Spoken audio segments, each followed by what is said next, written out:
Hoy nos acompaña don Gonzalo Barrientos. Feliz Día del Padre. Muchas gracias, muy buenas noches Miriam, muy buenas noches a todos los amigos y amigas. Un honor estar en el programa y permítame también dar un abrazo a todos los papás, también a nuestros amigos carpinteros y también a todos los amigos radialistas. Bien, que se ha acordado de los carpinteros y los radialistas porque también es su día. Muy pocas veces se acuerdan de ellos. Así es que siempre no lo del papá está en primer plano, pero claro. Felicidades a todos ellos, un día muy especial y también felicitar a todos los papás de la familia de Bolivisión.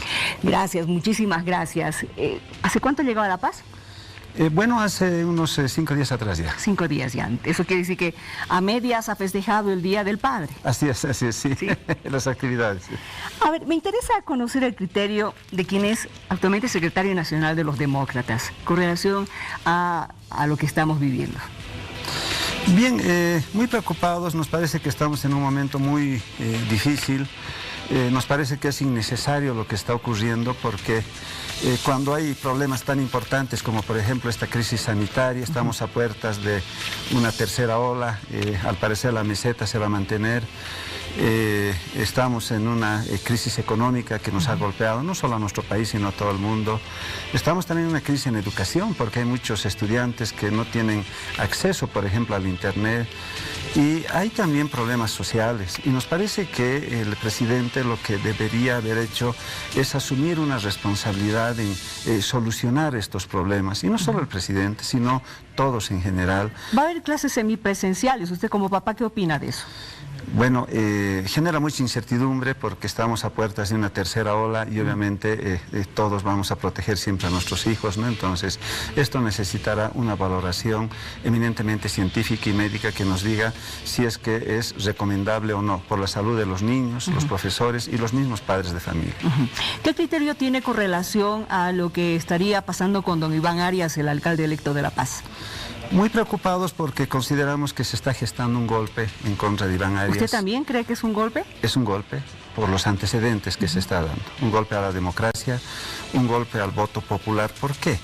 Porque hace días atrás se secuestra a exministros, a la expresidenta, se los lleva sin ningún debido proceso, se los traslada a la ciudad de La Paz, están encarcelados, ya el régimen ha dicho que debe ser 30 años. Y bueno, nos parece que estos antecedentes nos muestran que se está utilizando el mismo modus operandi en el caso de Iván Arias. Hoy ha sido citado por la Fiscalía, hay otra citación este próximo día martes y seguramente habrán otras citaciones más. Y esto nos parece que es un golpe a la democracia, un golpe al voto popular y un golpe a una decisión del soberano que no es extraño, porque durante 15 años se ha hecho aquello. Recordemos lo que ha ocurrido, por ejemplo, en el caso del 21F, que ha sido también un golpe a la democracia. Recordemos lo que ha ocurrido con varios alcaldes, varios gobernadores, exprefectos en su momento, que han tenido que dejar sus funciones por la actitud de un órgano judicial que es parte de este tipo de hechos. Por lo tanto, consideramos que se está gestando este golpe en contra de Iván Arias, ahí están los antecedentes y obviamente lo que se busca es que seguramente no sea posesionado este próximo 3 de mayo. Ahora, a don Iván lo estaban interrogando hoy por el caso de GAC, pero él ha preferido guardar silencio. Así es. Después señaló él de que de los cargos que se le acusaban no fue durante su gestión. Bueno, es un derecho que tenemos todos los ciudadanos, acogernos a el silencio. Él se ha acogido a este derecho y obviamente se entiende por la situación en la que nos encontramos. Entonces no hay un debido proceso, no se toma en cuenta los derechos constitucionales y los derechos humanos que tenemos los ciudadanos. Entonces se ha acogido al silencio y obviamente esto ¿qué significa? Significa que estamos muy mal en el país, porque en este momento yo me permito con el mayor respeto hacer una pregunta a todos quienes nos están viendo. ¿Confiamos en la justicia de nuestro país? ¿Hay justicia en nuestro país? Yo escucho esa pregunta desde que era muy pequeña.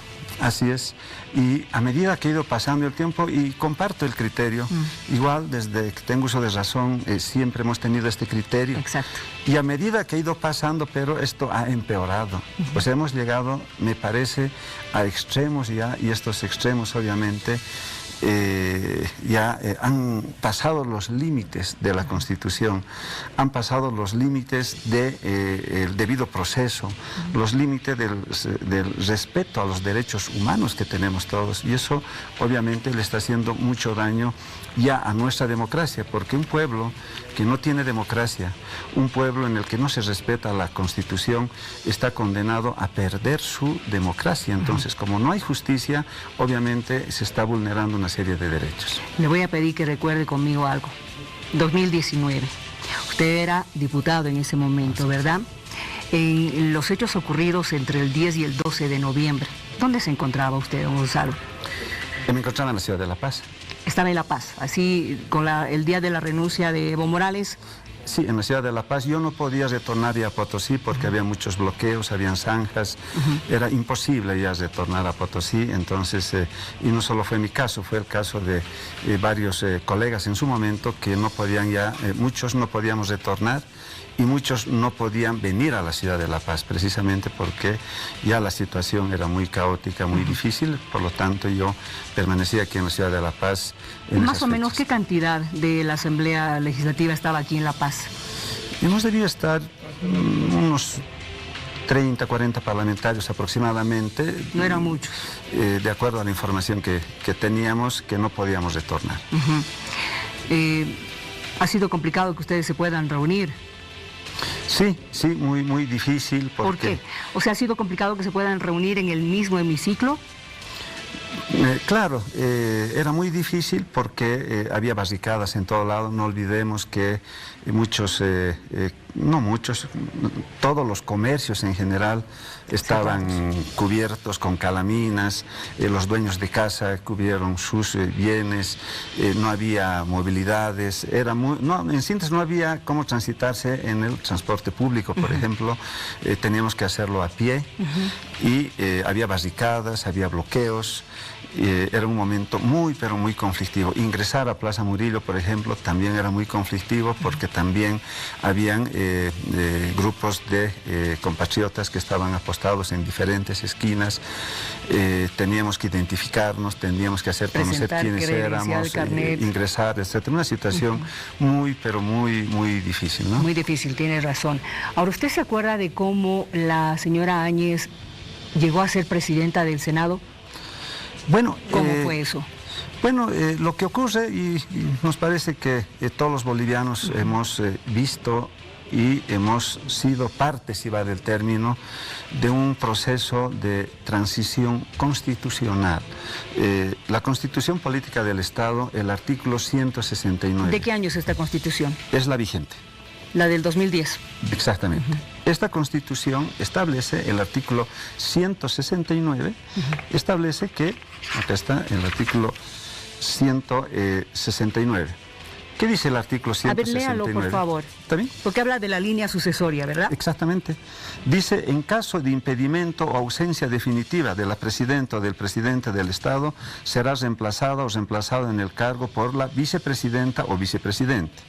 Y a la falta de dice, del vicepresidente, por la presidenta o presidente del Senado, y a falta de o por la presidenta o presidente de la Cámara de Diputados. O sea, nos dice que ante la renuncia de presidente y vicepresidente del Estado, que es lo que ocurrió el anteaño pasado, renuncia Evo Morales y García Linera, correspondía a la presidenta del Senado o al presidente de la Cámara de Diputados. ¿Qué es lo que ha ocurrido?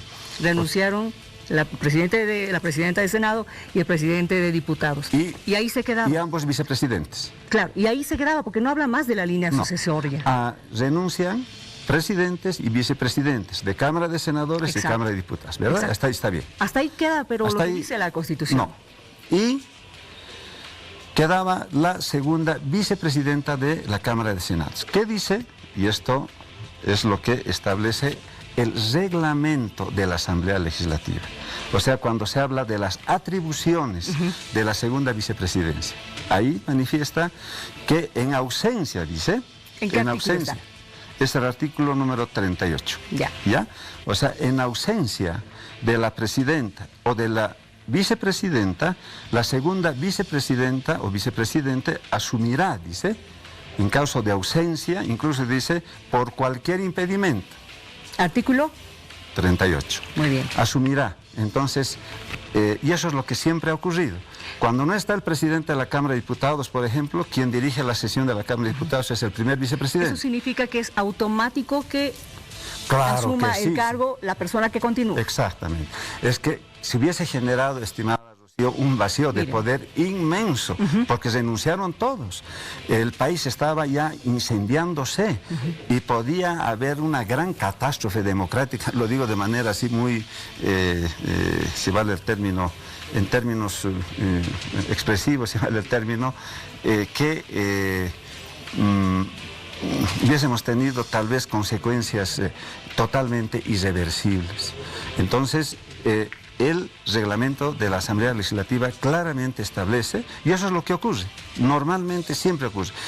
¿Qué ocurría, por ejemplo? Y durante los 5 años que yo he sido diputado, rara vez venía el presidente de la Asamblea Legislativa, que era don García Linera. Quien asumía era el presidente del Senado, era don Gringo González. No estaba él. Quien dirigía la Asamblea Legislativa era la presidenta de la Cámara de Diputados, Gabriela Montano. Y no estaba la presidenta, era el primer vicepresidente de la Cámara de Senadores o de Diputados, porque el poder no puede tener un vacío, sino tiene que ser permanente. Entonces, la Constitución es sabia y el reglamento está claro y preciso. Gracias por haber venido. Muy amable. Muchísimas gracias y muy buenas noches. Continuamos en breve.